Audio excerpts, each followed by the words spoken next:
ಬೇಕಂತ ನಾವೆಲ್ಲ ಎಷ್ಟು ಆಸೆ ಪಟ್ಟಿದ್ವಿ. ಆ ನನ್ ಕನ್ಸು ಈಗ ನನ್ಸಾಯ್ತು. ನೀನ್ ಹೀಗೆ 100 ಕಾಲ ಚೆನ್ನಾಗಿ ಬಾಳಪ್ಪ. ಒಳ್ಳೇದಾಗ್ಲಿ ಲಲಿತಾ. ಒಳ್ಳೇದಾಗ್ಲಿ ಕಣ. ಆಶೀರ್ವಾದ ಮಾಡೋದೇನ ಮಾಡ್ತಾ ಇದೀಯಾ, ಹಾಗೆ ಮುಂದಿನ ವರ್ಷ ಒಬ್ಬ ಚಿಕ್ಕ ಚೇರ್ಮನ್ ಬರ್ಲಿ ಅಂತ ಆಶೀರ್ವಾದ ಮಾಡು.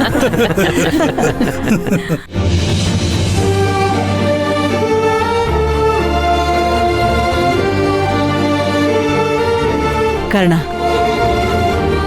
ಇವತ್ತಿಗೆ ಯಜಮಾನರು ಜವಾಬ್ದಾರಿ ಕಳ್ಕೊಂಡ್ರು, ನಾನು ಜವಾಬ್ದಾರಿ ಕಳ್ಕೊಂಡಿದ್ದೀನಿ.